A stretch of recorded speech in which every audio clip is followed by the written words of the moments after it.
Hello, everybody. Welcome to the Buckeye Weekly Podcast. I am Tony Gerdeman here, as always, with Tom Orr. Tom, how is it going? I don't know why I never anticipate the fact that you're going to ask the question that you ask at the beginning of literally every show, but I should always have an answer prepared, and I don't have an answer prepared. So I guess I'm unprepared. How are you? Well, for the first time ever, I am more prepared than you because I anticipated you being unprepared. So that's one for me, Tom. Good job. And you've disappointed a lot of people now. You've let everybody down. People tune into the show just for the first minute, and then they shut it down, and you have failed them. So I hope you are happy. Hope you're satisfied. And it's finally good that I'm the one carrying the show now. So what I'm hearing is we should put a lot more pre-roll advertising on the show and don't worry about anything later in the show then. Just True. 17 pre-roll ads, then you get your first minute, then you're good to go. You've got what you came for.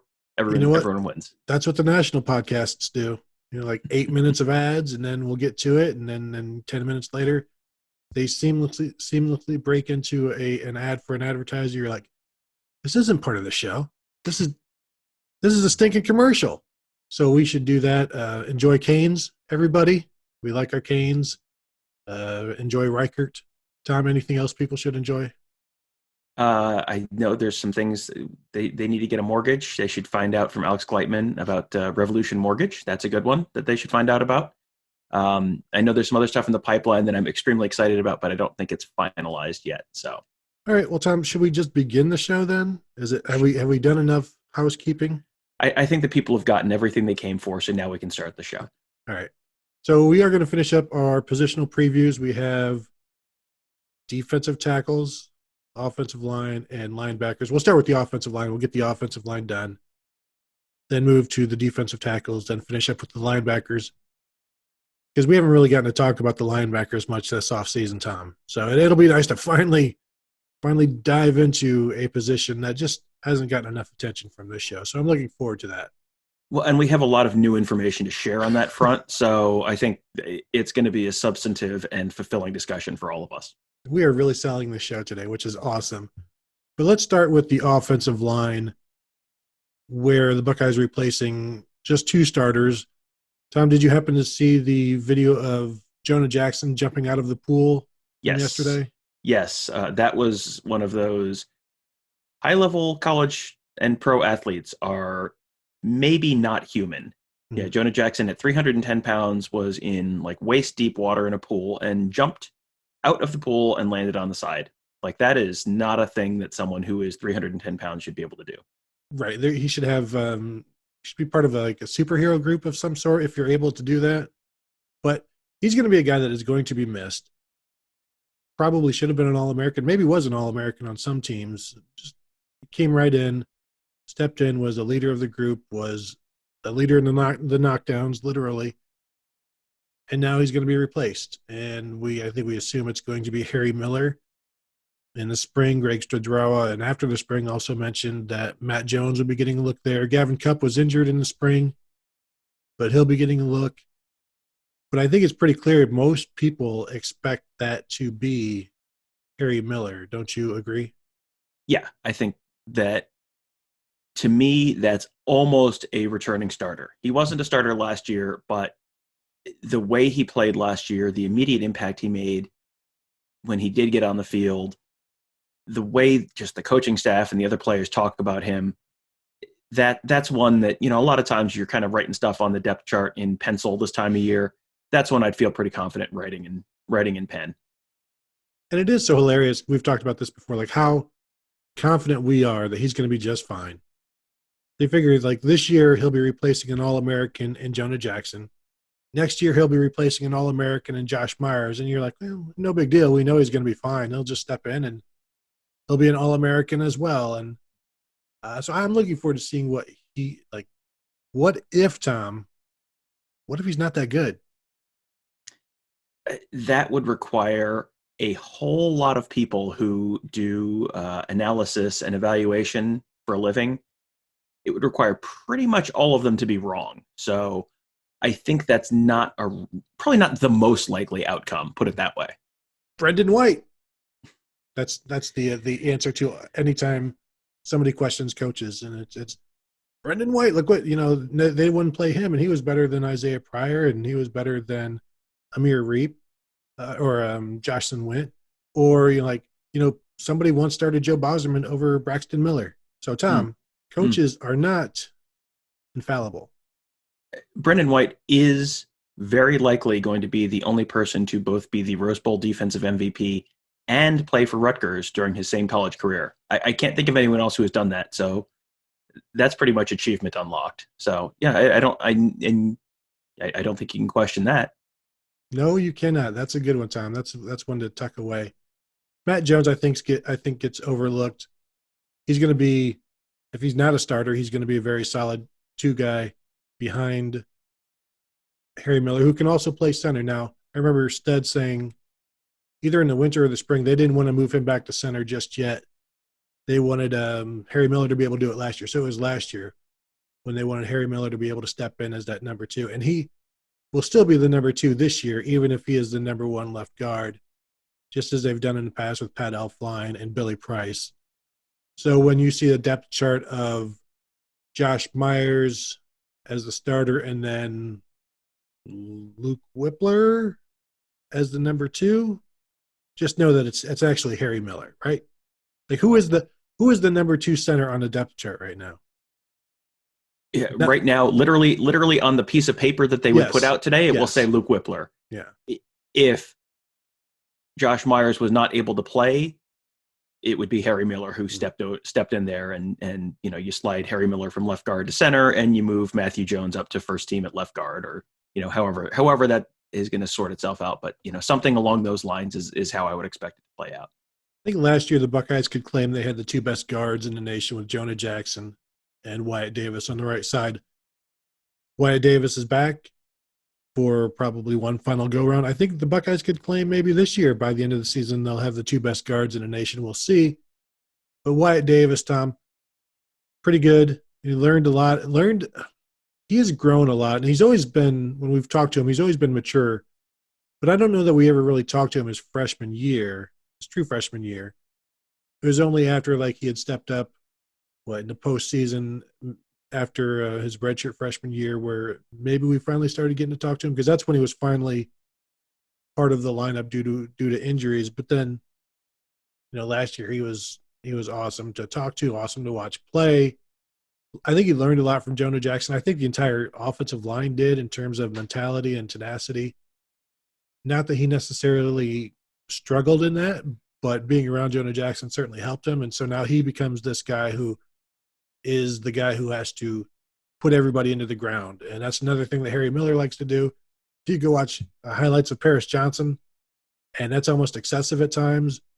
But I like this continuance of just an angry offensive line, and I think Wyatt Davis will continue to bring that, and the team around him, the offensive line around him, will continue to mirror his actions.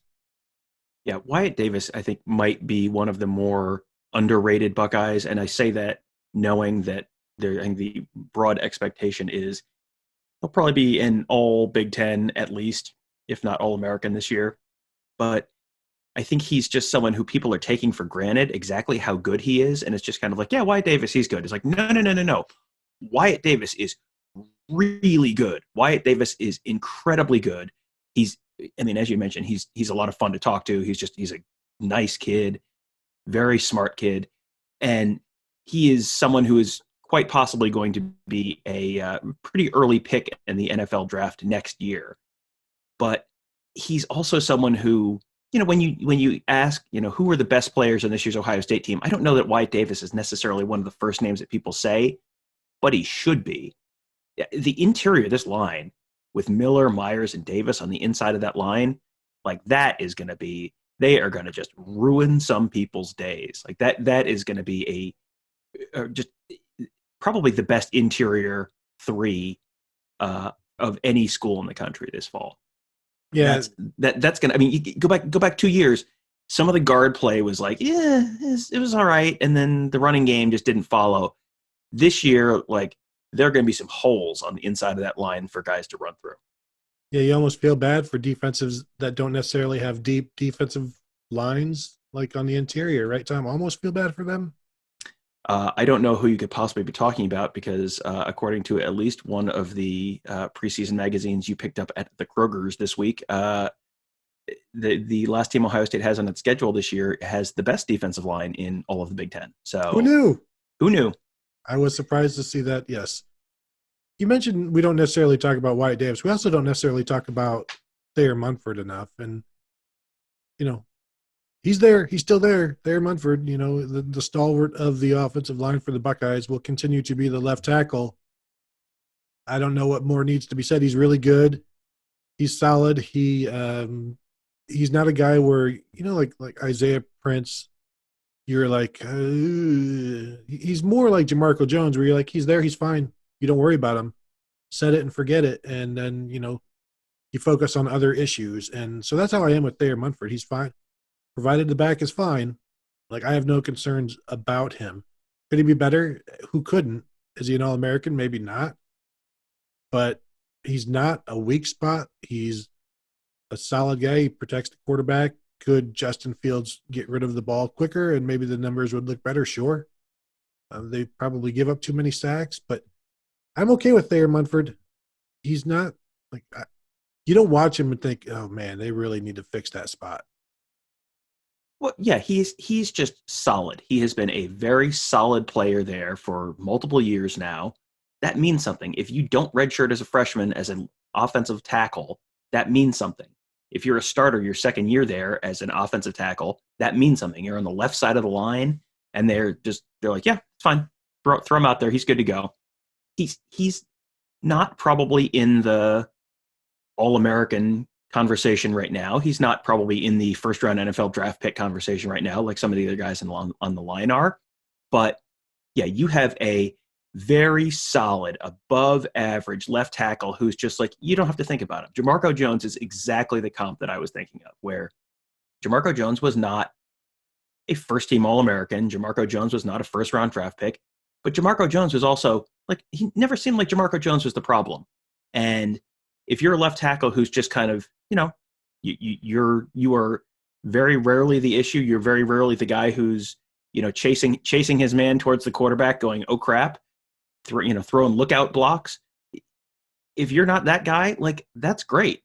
That's what they need. You're not going to have 5 guys who all get picked in the first round of the NFL draft on the same offensive line. Like, that doesn't happen. But if you have a couple guys like that, and you have everywhere else you're at least solid, you're going to have an incredible year. And I don't think there's any question at all that Ohio State has the best offensive line in the conference this year, and could be right up there with the very best in the country. And a lot of that is there are no really glaring, obvious black holes where it's like, oh no, that's not going to work at all. Thayer Munford is just very solid. He's had a fantastic career at Ohio State. If he can stay on the field, he's gonna go down as just one of the very good, solid, consistent performers that they've had on the offensive line over the last decade. So let's talk about the biggest concern then, which is at right tackle, where you've got Nicholas Petit-Frere, Paris Johnson, and Dwan Jones battling for that spot. We know Petit-Frere has starting experience. Didn't go great, I believe it was, Northwestern? Yes. And but still, he played quite a bit last year, so he's got experience. Dwan Jones has experience. Paris Johnson, probably the most talented offensive tackle prospect at Ohio State, since we don't need to say the name, but just very good, He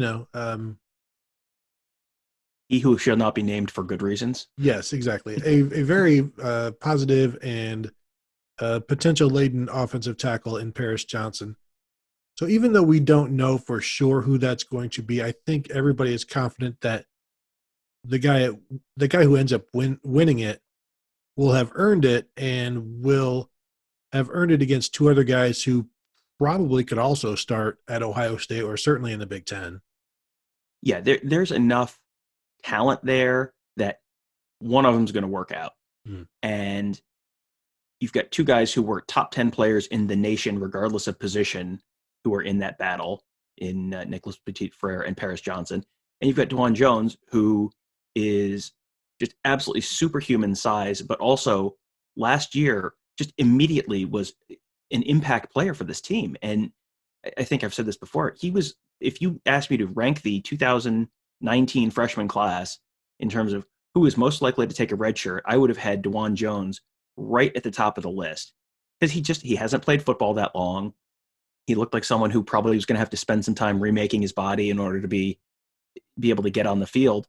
And then there he was out there blocking field goals. And because he was out there blocking field goals, they're like, well, if we're going to burn his red shirt, we might as well play him. And then he, there he is out opening holes for Master Teague against Northwestern on a big touchdown run. Like he was one of the most pleasant surprises on that team last year to me, just was how quickly DeJuan Jones was an impact player. And between those three guys, you're going to have someone who steps up and can be that right tackle. And again, you don't need someone this year to be a all-American right tackle. You need a solid right tackle who's not a problem. Between those three guys, I think that you're going to have one of them who is not a problem this year. Yeah.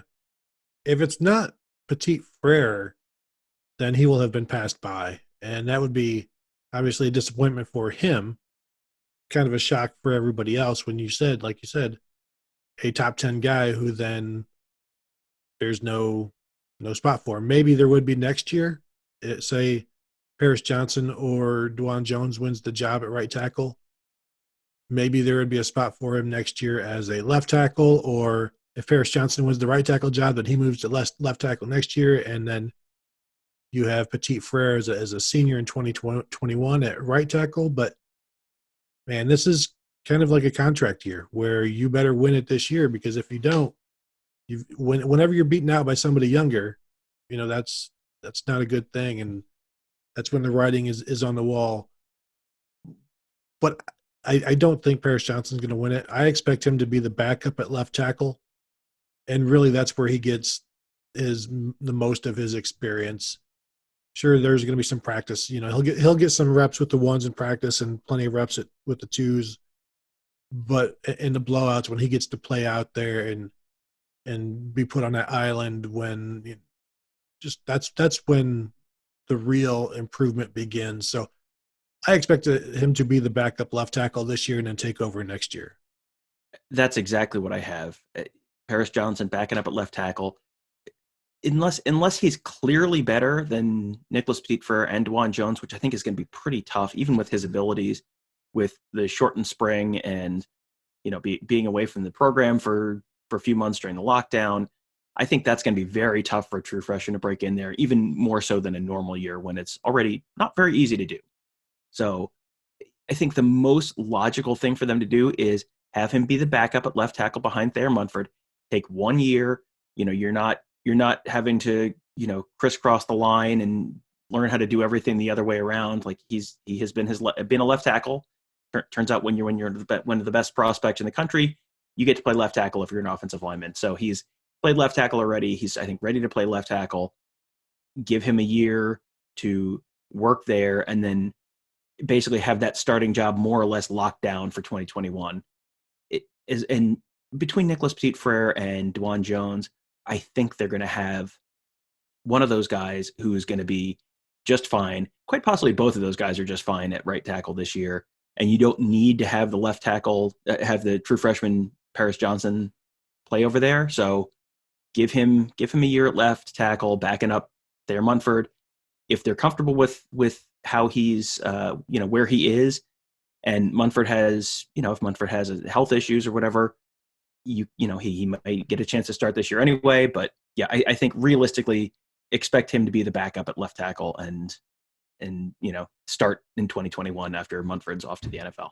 Yeah, and I could see him sort of like Harry Miller this year, where you called him almost a returning starter because he did play a lot last year, and the words that we heard about him were so optimistic and positive. Not optimistic because they saw it, So it's not like, well, we hope he's going to be good. The words were, he's really good, and so with Paris Johnson perhaps getting some accolades like that, or maybe like Wyatt Davis, where he did get to play at the end of his redshirt freshman year and then entered 2019 as basically a returning starter with 2 starts under his belt and bowl practices and then spring practice. where there were no questions that he was going to be just fine last year. So the two deep, then we know we've already said left tackle. Left guard is going to be a three deep, I guess, with if you want to throw Gavin Cupp in there with Matt Jones and Harry Miller. Center, we've got Luke Whippler behind Josh Myers. We don't have time to talk about Josh Myers, really. He's really, really good. He should be a leading Remington candidate. I guess we kind of glossed over him, but yes, he's really, really good. Right guard behind Wyatt Davis. I mean, you could throw Gavin Cupp in there as well. Enoch Vamahi. There's Ryan Jacoby. There's any number. I don't know that you need to go that much further than those guys. And then right tackle, we already said with Petit Frere and Dwan Jones. And then any incoming freshmen you want to throw in there as well. But I mean, this is a really, really deep group. Yeah, I mean, you think about the names that we haven't said yet, and you've got guys who were like top 150 prospects like Max Ray. You've got a bunch of the true freshmen who I think most of them are reasonably going to have to take a year to, develop and refine that technique and all of that. That's great. If you don't have to rely on any true freshmen or even a lot of redshirt freshmen in that two deep, like that's great. Have a former top 100 player like Matthew Jones, who's in his fourth year now, I believe, as a backup potentially at left guard. Like that's huge. You are well past the late 2000s Jim Bowman depth charts where it's like, yeah, the backup left tackle is also the starting right guard and the starting left guard is also the backup right tackle, and like there's 8 guys on the depth chart, and it's like that's not going to work. That's not. You're way past that. They have plenty of guys who are veterans, came in with enough steam on them that you know that there's something there physically. They've had enough time in the system to really learn, refine that technique, learn the playbook, all of that stuff. I feel like they're in as good a shape at offensive line this year as I can remember them being in almost any year in the last 10 years, say. Yeah, and I think we've said before, you could throw the second team offensive line out there. They'd be one of the best in the Big Ten, and there's 15 guys that any team in the Big Ten would love to have on their roster and might be finding in the starting lineup. Let's move to defensive tackles, where I think the two deep is really good. I have concerns about the overall depth behind them, but that's kind of a first world problem type of thing when you're like, well, but who is the number 3 nose tackle? Aren't you concerned about that? Like last year, that was Tommy Togiai, and now he's starting. And so, aren't you concerned that you don't have the 8 or 9 defensive tackles and nose tackles that you had last year? And it's like, well, sure, I guess, but you don't necessarily need all of those guys. So I like the two deep, and let's talk about the two deep at 3 tech and nose tackle, where at 3 tech it would be Haskell Garrett and Teron Vincent, we assume, and whoever starts, the other guy's going to play almost as much. Then nose tackle, Tommy Togiai and Antoine Jackson, I believe, is what we're going to put out there. And I think those 4 are fine. It's tough to go from anything from what Ohio State has had the last 2 years at nose tackle with Hamilton and B.B. Landers and Togiai to then Tommy Togiai and Antoine Jackson, because Antoine Jackson was part of the last, 2 or 3 years as well, and he never really got in the mix. But there's no room for a 4th nose tackle, so he's not going to get into the mix. And now he needs to show that this is his 5th year. He needs to show that he does belong, because they are gonna need him. And so I'm comfortable with the 2 deep. Behind them, though, for me, Tom, it gets sketchy, and I'm not sure those guys behind them are ready to play, and I'm not sure there are some who will ever be ready to play at Ohio State. Yeah, I have literally have question marks after the first 2 guys. The first 2 guys, I'm like, yeah, I think we're pretty settled there. And then after that, like, maybe, like, a whole bunch of names where your voice is going to go up at the end a little bit as you're saying, like Yes. Cormonte Hamilton, Jaden McKenzie, Mm-hmm. Jerron Cage. Maybe, could be, but yeah, the top two spots I think at both three tech and the nose, they should be in pretty good shape this year. You've got Haskell Garrett and Teron Vincent, I think, are going to be a sort of similar thing to what Devon Hamilton and BB Landers were last year, where it's just these are two guys. They're both the starters. They will just rotate Mm-hmm. in and out. Everything's going to be fine. I'm expecting big things from Teron Vincent, which is possibly not fair with him coming off of a shoulder injury that robbed him of his entire second season at Ohio State. But I'm expecting big things from Teron Vincent this year. Haskell Garrett has been he's a guy who's been around long enough and been on the field enough that it's probably he should be good to go there as well. At the nose, yeah, Tommy Togiai from day one. Tommy Togiai is someone that I think we have both been pretty much all in on, and I'm really excited to see what it looks like for him to get regular reps because he Mm-hmm. was he was someone if they only had Robert Landers or Devon Hamilton last year, Tommy Togiai would have been someone who was the second guy, and you would have been like, and Tommy Togiai, and you would have felt very confident that Tommy Togiai was going to do just fine. Antoine Jackson, yeah, there's a little bit more of a question there, but again, fifth year, he should be able to do what they need him to do. If he was the starter, I think you'd maybe have a little bit more concern. But as the second guy with Togiai, I think they're probably fine. But yeah, beyond that, as you said, this is extremely first world problems. But third string at nose is like, yeah, there are a bunch of names you could say here, and I would have not a particularly high degree of confidence in any individual one of those right now. Yeah, I'm with you. But that being said, the starters are going to be pretty good. Mm-hmm. And as like Haskell Garrett and Teron Vincent, I consider them co-starters. I think they can be as good, if not better, than Jashon Cornell last year. I think Vincent is more of the Cornell type in terms of the penetrator, getting upfield. And if you go back to last spring, like it was Cornell and Vincent neck and neck battling for that three tech spot. And Haskell Garrett was kind of behind them, but then he has played the last 2 years significant minutes, and now as a senior, I think Garrett will be just fine. The expectations for Tommy Togiai, like, would you be shocked if he just dominates and turns into a first round draft pick after this season? I would not be. I'm not calling for it, but would you be like blown away if that were to happen this year? No, he is someone who has the physical traits to be that guy, and he's quick enough. And everyone calls him the strongest player on the team. So he's someone who's, as if he goes to the NFL Combine and knocks out 43 reps on the bench or something like that, like absolutely, because he's got the quickness, he's got everything. He's been the whole package basically since day one, and he has the possibility. If he is anywhere close to what Devon Hamilton was this time last year, the combination of that production and the physical gifts that he has could absolutely put him in that first round discussion. Again, like, I'm with you. I don't think that's the most likely outcome here, but he has all the stuff that you would need. It's like a little like Jeremy Ruckert. Like, he's got all of the physical traits you would need to be a first round player.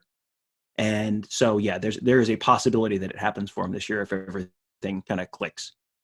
Because remember, this is a guy who, as soon as he came in, he was behind Devon Hamilton and Robert Landers, two very good nose tackles, and they still played him. They still found a way to get him into the rotation. So, like, from day one, that should have said plenty right there, and it did. And it's fun to watch him run up and down the line, chasing people down from behind as a 310-pound nose tackle or whatever.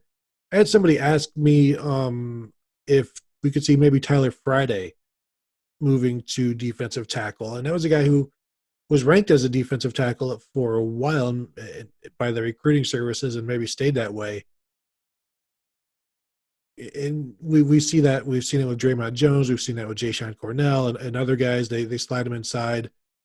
I don't know that they necessarily need to do that because remember, this is a defensive end. There's obviously two that play, on every play, and on passing down sometimes three or four. And if you move him to defensive tackle, that's also a spot that gets removed on some passing downs. So I think if you want to play him inside, just keep him a defensive end and put him inside on the rushman package. I think I wouldn't be shocked if they did it, but I don't think it's a necessary move. It's not a necessary move, and he's not quite three tech size. That's something you might have to, make that decision in the spring and then give him a little bit of time to add another 10, 15 pounds maybe to bulk up to play inside a little bit more on kind of a, first and second down kind of basis. So that's probably a tough thing to do on the fly. Jashon Cornell was always a little bit of a tweener, and Tyler Friday's not quite as much. He's and he's been an impact player at defensive end in the limited reps that he's gotten. So yeah, I can see that as something they may. I mean, maybe that's something they look at for 2021. If especially if Togiai goes and Antoine Jackson goes after this year, then maybe I'm sorry that I'm looking at nose, not three tech. But Haskell Garrett goes after this year. Teron Vincent is someone who, again, if things go exactly right, they could lose Teron Vincent after this year.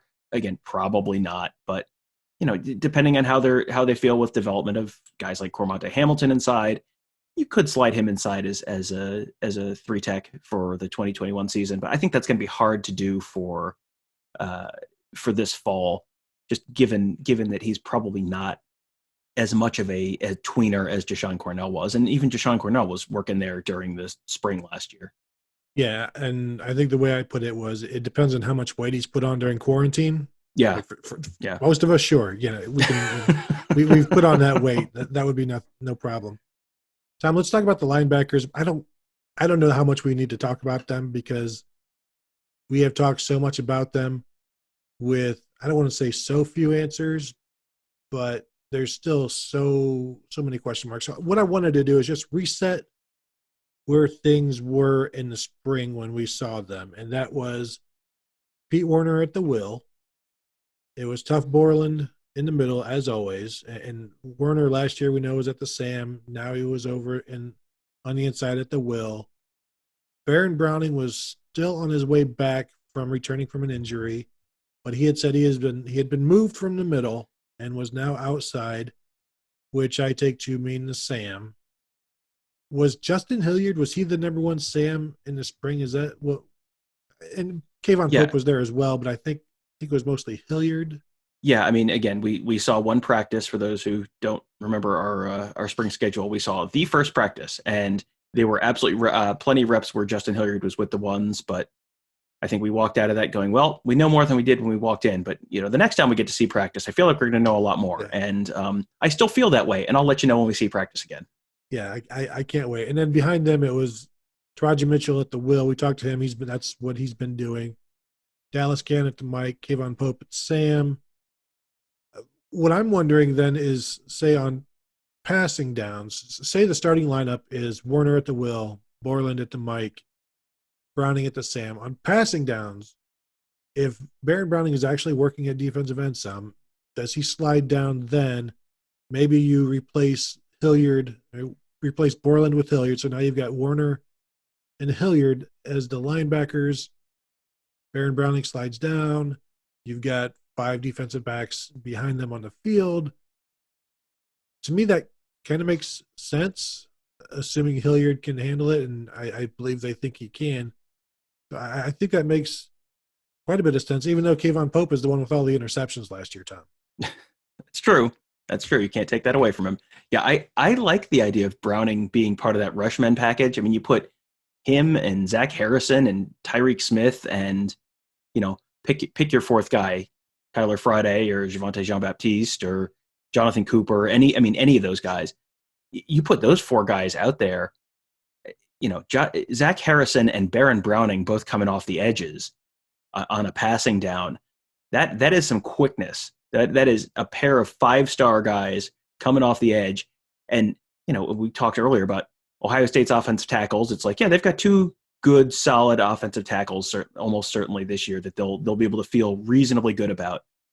I don't know how many teams are on that schedule this year that can say like, yeah, I think we've got two good offensive tackles that would definitely hold up on passing downs against Baron Browning and Zach Harrison, with Tyreek Smith and Jonathan Cooper or Tyler Friday or Javonte Jean-Baptiste coming up the middle. Like that seems like that could be a problem for people. Yeah, I like the idea of Browning playing with his hand down a little bit on third downs. I like that a lot. That's really intriguing. Browning last year had 5 sacks in spot duty, splitting time with Tough Borland, did get some, third down action. Tom, can you tell me only 2 other Ohio State linebackers have topped 5 sacks in the last dozen years? Tell me who they are. The last dozen years. Mm-hmm. I'll cut out the silences. Don't worry. Yeah, you probably won't. Put in some Jeopardy music. Put in some Jeopardy music. Was Ryan Shazier in that group, or was he too long ago? No, yes. Okay, Ryan Shazier's one. Okay. Mm-hmm. And then 2014. 2014. Oh, Darren Lee. Exactly. There you go. So those are 2 guys to, that's pretty good company. Mm-hmm. And then you go back beyond then, it was like James Laurinaitis and Marcus Freeman past that. So he's in rarefied air in terms of these sacks as a linebacker. So I think it's something to explore. I'm still a little concerned about moving Pete Werner from a place we know he's very good at. Not that I don't have confidence he would be just fine and lead the team in tackles at will. I don't know what they do behind him unless it starts out like, is it a Sam and a Bullet? Is it now 2 different people if he is no longer there? And I think it may have to be, because I don't know that Justin Hilliard can do that, and maybe they wouldn't even ask him to. So I guess they can be more multiple with other people, but it's going to have to be more than just one guy, because I don't think anybody on this team can do what Pete Werner did last year. I didn't know that Pete Werner could do that, and clearly they didn't know either. But I'm also wondering now, other teams have seen it and know, okay, this is when Pete Werner will slide back. We think we can take advantage of him.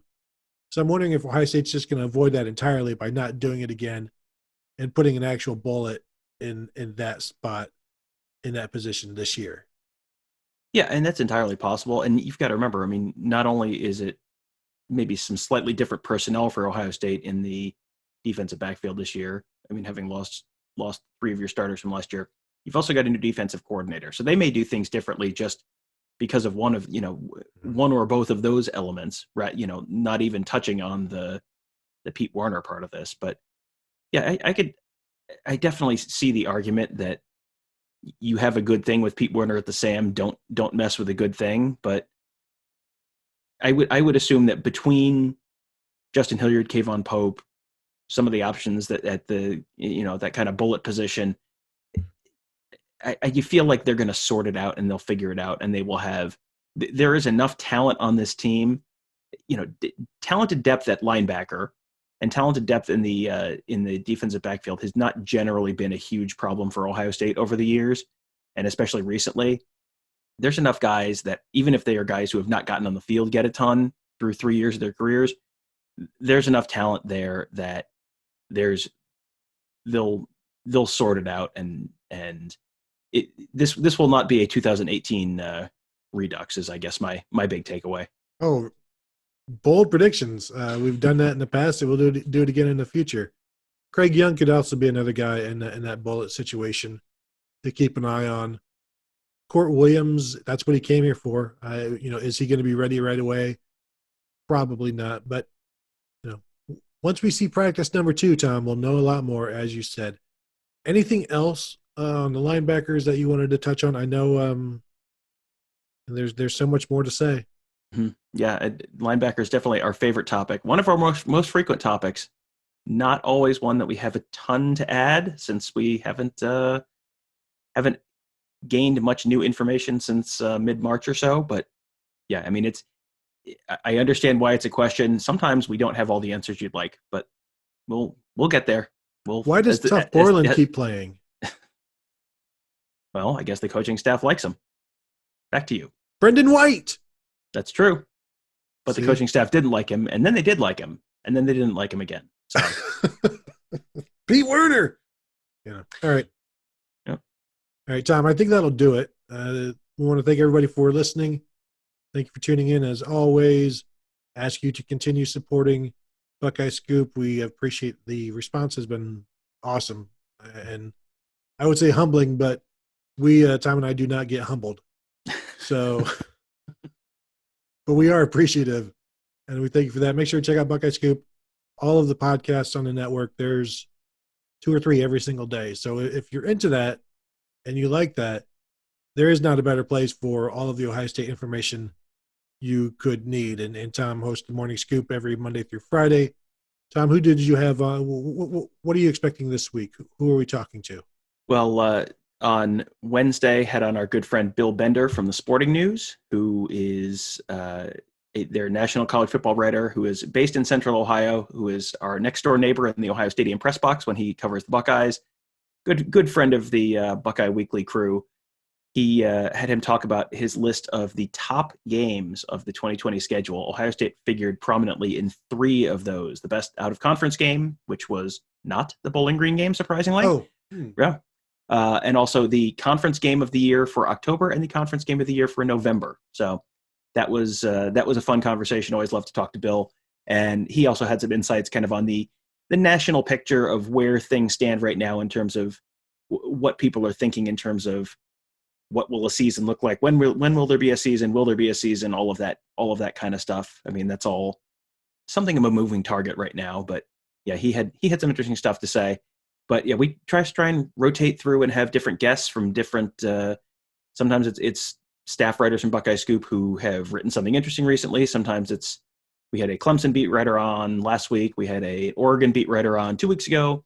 So just kind of all Ohio State centric talk, but with different folks. Had Mick Walker on to talk about the top 2023 prospects in the state of Ohio. There's some really interesting names to know that are just going into their sophomore years, but some guys who Ohio State is already sort of zeroing in on. So names to know for the future in recruiting. So just talk about all sorts of different topics like that. So that's worth a listen. You can find the Morning Scoop on Apple Podcasts, all of the other podcast platforms that you might use. Just search Buckeye Scoop. You'll find all of our great shows there. Absolutely. So sign up for all of that and just listen away. It's amazing. So you guys have a good one. We will talk to you later.